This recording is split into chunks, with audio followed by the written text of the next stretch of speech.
Hey guys, what's up? Bumblebee! Bumblebee, the movie. We finally get a movie about Bumblebee. Now that's a movie that everybody wanted to see, right? I'm kidding, of course. So, what do I think of Bumblebee, the movie? Now, this might sound a little weird, but I haven't exactly watched a lot of Transformers cartoons growing up. My attentions were elsewhere on other properties, but I did watch a few.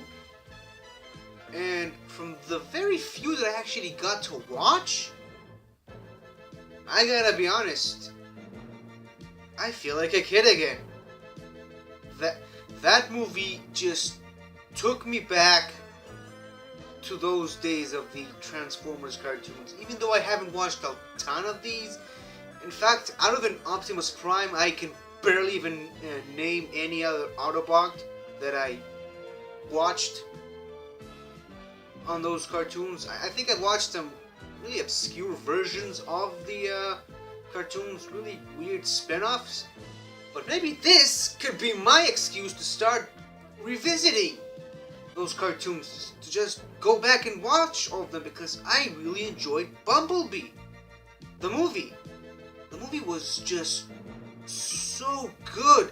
It felt like a sort of a cross between E.T. and the Iron Giant, and watching this movie made me realize just how similar these two movies are. From an alien landing on Earth and being the only one of its kind on Earth at the time, to making its way to finding this little human child, and the special bond that forms between these two guys in a world that pretty much hates aliens as a whole, in a world that constantly lives under fear from the Russians, primarily in the height of the Cold War. Even though the Iron Giant was in the 50s, which was an even more height of the Cold War, as opposed to the 80s, which is when E.T. and Bumblebee take place. But regardless, it had similar themes, it had similar feelings. It literally felt like I was watching a new take on those two movies, somehow mishmashed together. And you know exactly what I'm talking about when I'm talking about the similarities between E.T. and the Iron Giant when you watch this movie, because it really is a very similar take on both ends. It really just feels like Bumblebee is the missing link between these two movies, and that's not something I'd ever expected to say. Bumblebee itself, as a character, actually felt like a real character to me.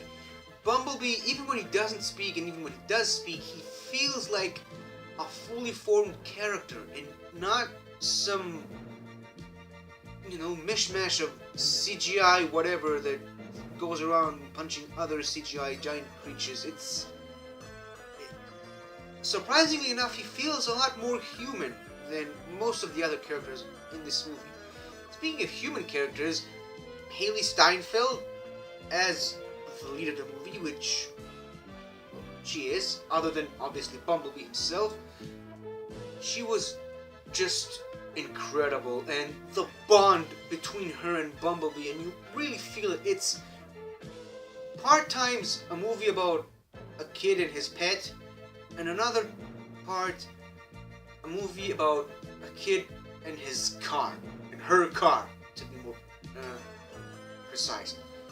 And you feel it, you feel the connection between her and her car, and why she wants to have a car, and her family interactions with her family in the movie, and the family that she no longer has in the movie. Minor spoiler alert, by the way.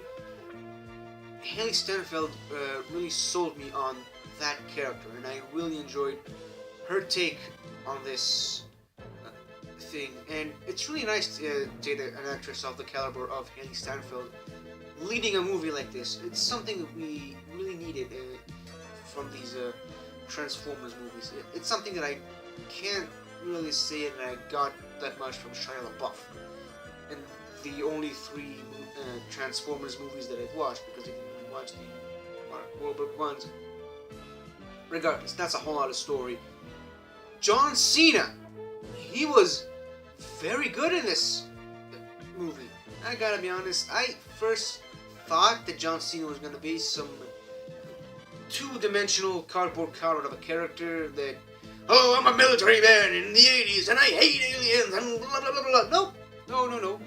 There is a reason for that. You know exactly why John Cena's character feels the way he does and reacts to certain things, and why he hates Bumblebee specifically, but then he makes a big turnaround at the end, and I'm not gonna spoil exactly what happens, but John Cena is probably my third favorite character in this movie. As far as the sort of kind of love interest in the movie, he was fine. He served his purpose. He was there to further connect Haley Stanfield's character to the human realm, and it worked, as well as some of the family members. We didn't really get to see that much out of them, but they were there to serve a purpose, and that purpose was served. So, really, I don't have much complaints about any of the human characters in the movies, which is something that I can't really say that much about any of the human characters in the other Transformers movies. Yeah, those people just, they don't feel that human to me. They feel like they're there to say, oh look, we're in a movie with giant robots. And that's it. So yeah, this movie felt real and realistic, even though we're talking about shape-shifting mechanical aliens. So honestly, I do believe what the people are saying now, that this is undoubtedly the best Transformers movie ever. Live action, in any rate. The first 5 minutes of the movie, this movie opens on Cybertron, as you probably could have guessed from the trailers, and those 5 minutes alone are worth the price of admission, because it really just feels like a Transformers movie.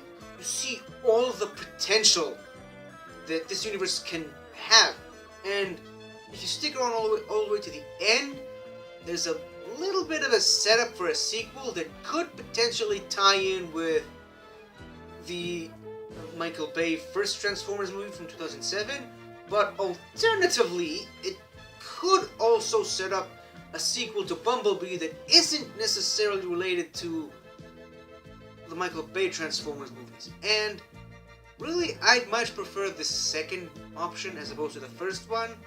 I really do believe that Bumblebee can and probably should be a full-blown reboot of the Transformers franchise, and this new franchise of Transformers spearheaded by the Bumblebee movie can lead Transformers fans to the new age of Transformers movies, and maybe it could bring the franchise back to the level of prominence that it's used to have.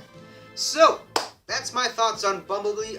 Not a lot of complaints, maybe just a few nitpicks here and there that I could easily point out while watching the movie in real time.